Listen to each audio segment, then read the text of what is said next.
بسم الله الرحمن الرحيم.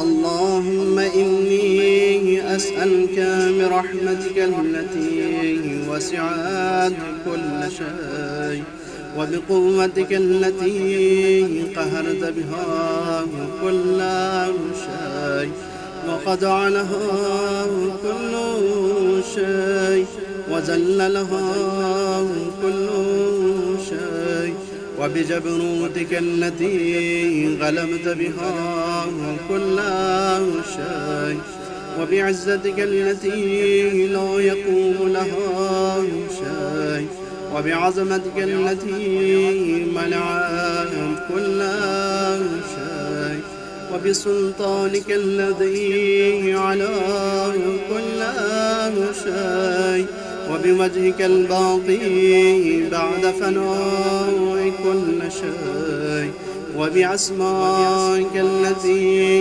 ملأت أركان كل شيء وبعلمك الذي أحاط بكل شيء وبنور وجهك الذي أضاء له كل شيء. يا نور يا قدوس يا نور يا قدوس يا أول الأولين ويا آخر الآخرين. اللهم اغفر لي الذنوب التي تحت كل عصام. اللهم اغفر لي الذنوب التي تنزل النقام. اللهم اغفر لي الذنوب التي تغير النعم. اللهم اغفر لي الذنوب التي تحبس الدعاء. اللهم اغفر لي الذنوب التي تخدع الرجاء. اللهم اغفر لي الذنوب التي تنزل البلاء. اللهم اغفر لي كل ذنب أذنبته وكل خطيئة أخطأتها. اللهم إني أتقرب إليك بذكرك وأستشفع بك إلى نفسك وأسألك بجودك أن تدنيني من قربك وأن تعزعني شكرك وأن تلهمني ذكرك. اللهم إني أسألك سؤال خاضع متذلل خاشع أن تسامحني وترحمني وتجعلني بقسمك راضيا قانعا وفي جميع الأحوال متواضعا. اللهم وأسألك سؤال من اشتدت طاقته وأنزل بك عند الشدائد حاجته وعدم فيما عندك رغبته. اللهم عظم سلطانك وعلى مكانك وخفي مكروك وظهر عمرك وغلب قهرك وجرت قدرتك ولا يمكن الفرار من حكومتك ولا يمكن الفرار من حكومتك. اللهم لا أجد لذنوبي غافرا ولا لقضائه ساترا ولا لشيء من عملي القبيح بالحسن مبدلا غيرك. لا إله إلا أنت سبحانك وبحمدك. ظلمت نفسي ظلمت نفسي ظلمت نفسي وتجرأت بجهلي وسكنت إلى قديم ذكرك لي ومنك علي. اللهم مولاي كم من قبيل سترته وكم من فاده من البلايا قلته وكم من عسار وقيته وكم من مكروه دفعته وكم من سناء جميل لست أهلا له نشرته. اللهم أضم بلائي وأفرط بي سوء حالي، وقصرت بي أعمالي، وقعدت بي أغلالي، وحبسني النفع بعد آمالي، وخدعتني الدنيا بغرورها، ونفسي بجنايتها ومطالي. يا سيدي فأسألك بعزتك أن لا يحجب عن جدوي سوء عملي وفعالي، ولا تفضح لي بخفي ما اطلعت عليه من سري، ولا تعاجلني بالعقوبات على ما عملته في خلواتي من سوء فعلي وإساءتي ودوام تفريطي وجهالتي وكسرة شهواتي وغفلتي. وكن اللهم بإذنك لي في كل الأحوال رؤوفا، وعلي في جميع الأمور عطوفا. إلهي وربي من لي غيره، إلهي وربي من لي غيره، إلهي وربي من لي غيره. أسأله كشف ضري والنظر في أمري. إلهي ومولاي أجريت علي حكما اتبعت فيه هوى نفسي، ولم أحترس فيه من تزيين عدوي، فغرني بما أحوى وأسأده على ذلك القضاء، فتجاوزت بما جرى علي من ذلك بعض حدودك، وخالفت بعض أوامرك، فلك الحمد علي في جميع ذلك، ولا حجة لي فيما جرى علي فيه قضاء، وعندمني حكمك وبلاغك.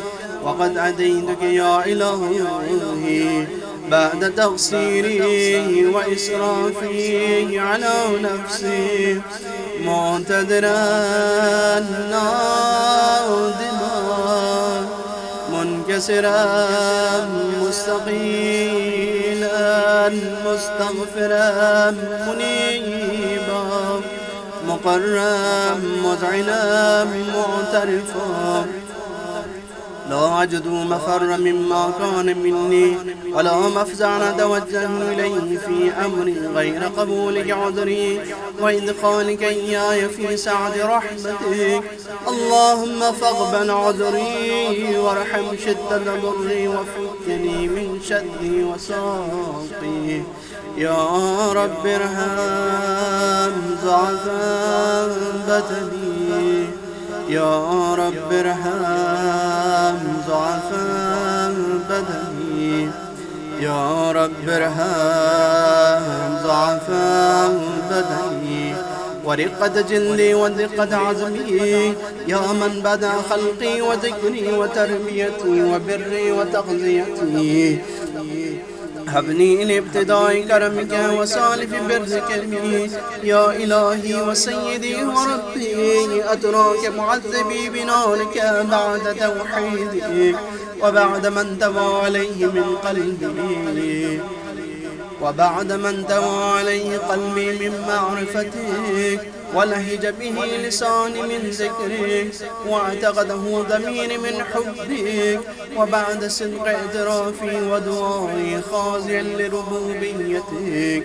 هيهات أنت أكرم من أن تضيع من ربيت، أو تبعد من أدنيت، أو تشرد من آويت، أو تسلم إلى البلاء من كفيته ورحمته.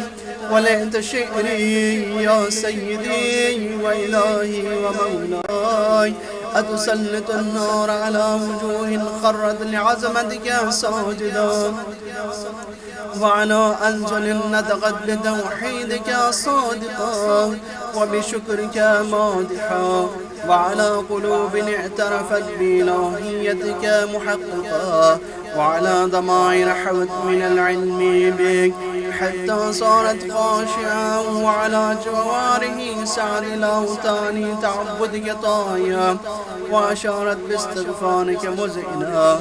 ما هكذا الظن بك ولا أخبرنا بفضلك يا كريم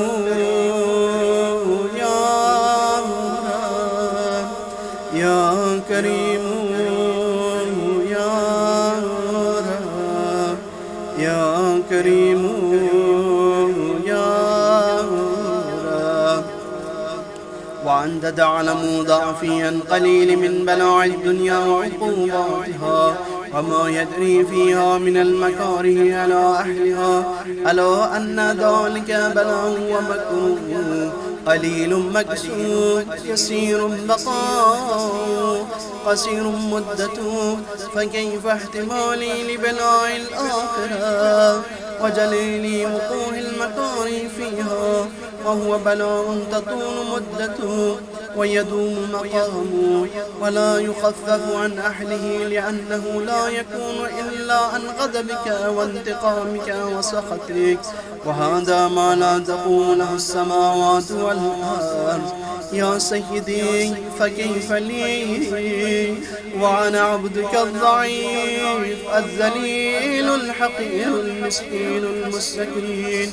يا إلهي وربي وسيدي ومولاي، لأي الأمور إليك أشكو ولما منها ضج وأبكي يعني من عذابي وشدتي أم لطول البلاء ومدتي، فلئن سيرتني للعقوبات مع أعدائك وجمعت بيني وبين أهل بلائك وفرقت بيني وبين أحبائك وأوليائك، فحبني يا إلهي وسيدي ومولاي وربي.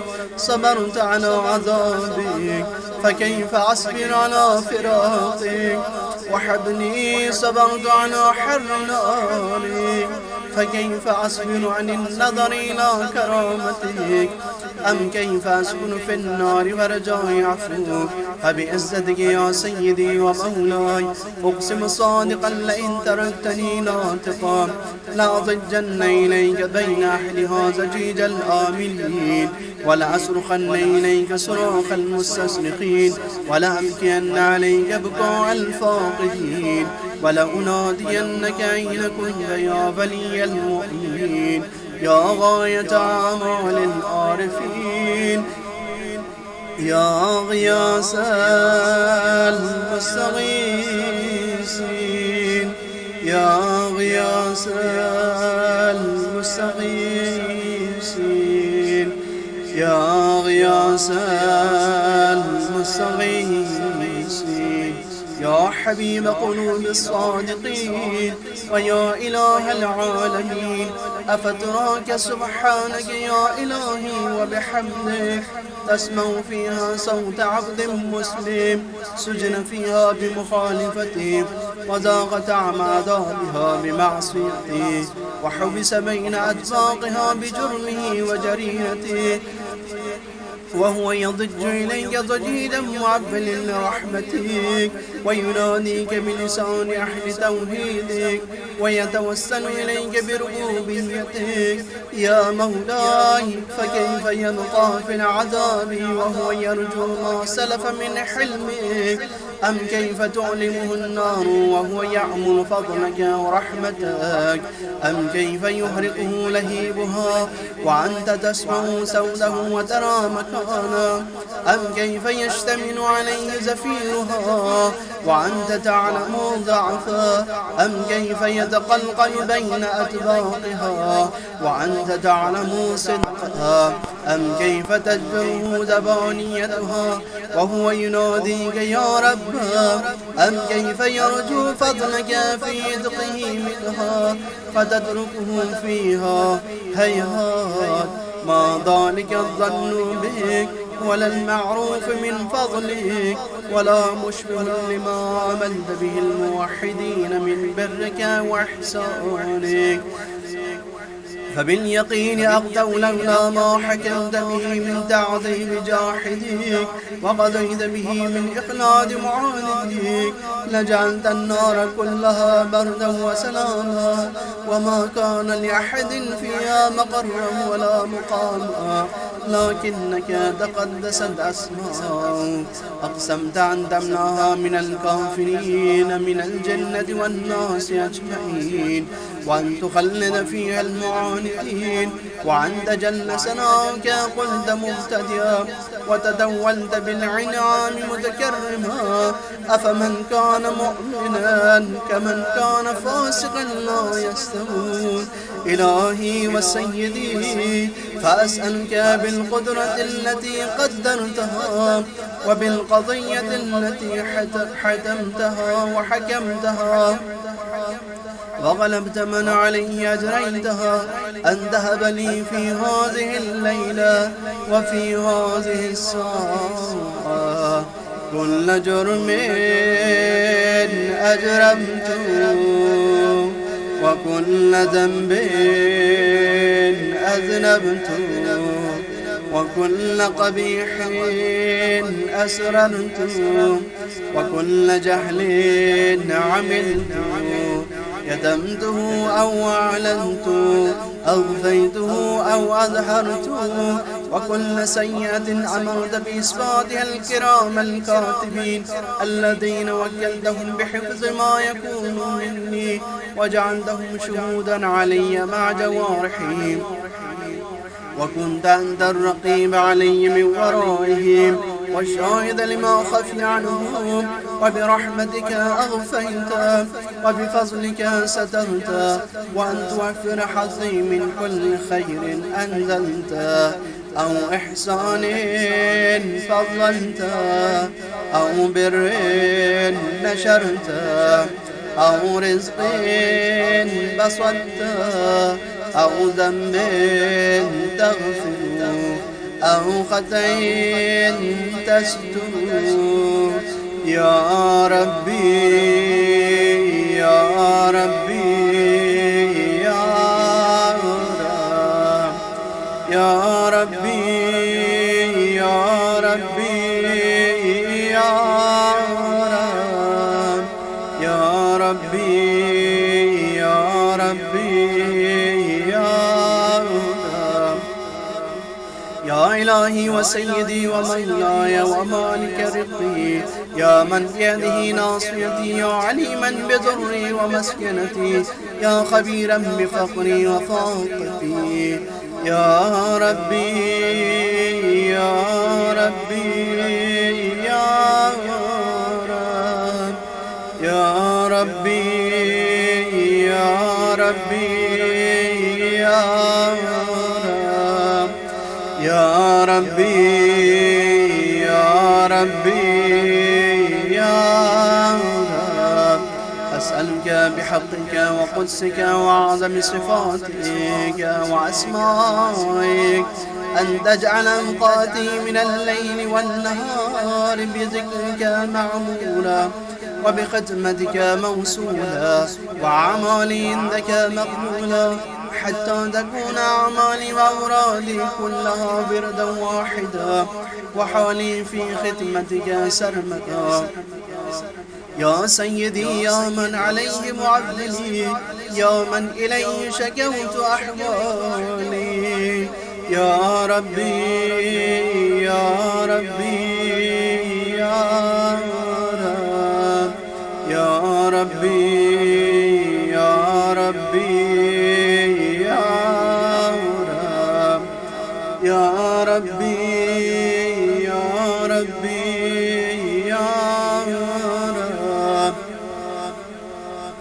قضي على خدمتك جوارحي واشدد على العظيمة جوانحي، وحبني الجد في خشيتك والدوام في الاتصال بختمتك، حتى أسرع إليك في ميادين السابقين وأسرع إليك في البارزين، وأشتاق إلى قربك في المشتاقين، وأدنو منك دنو المخلصين، وأخافك مخافة الموقنين، وأجتمع في جوارك مع المؤمنين.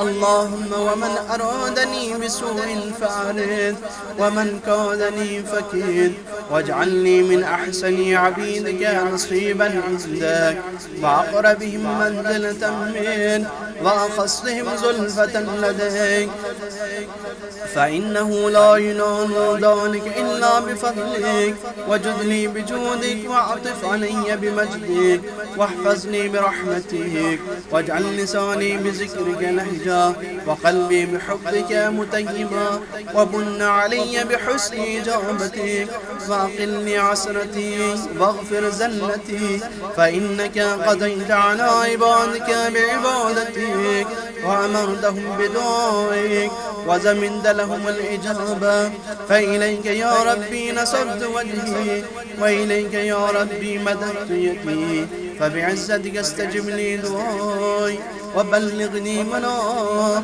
ولا تقطع من فضلك رجائي، واكفني شر الجن والإنس من أعدائي. يا سريع الرضا يا سريع الرضا يا سريع الرضا، اغفر لمن لا يملك إلا الدعاء، فإنك فعال لما تشاء، يا من اسمه الدواء وذكره الشفاء، يا من اسمه الدواء وذكره الشفاء، يا من اسمه الدواء وذكره الشفاء، وطاعته غنى، ارحم من رأس ماله الرجاء وسلاه البكاء، يا سابق النعم يا دافع النقام، يا نور المستوحشين في الظلام، يا عالما لا يعلم، صل على محمد وآل محمد وافعل بما أنت أحلو، وصلى الله على رسوله والأئمة الميامين من آله وسلم تسليما كثيرا كثيرا.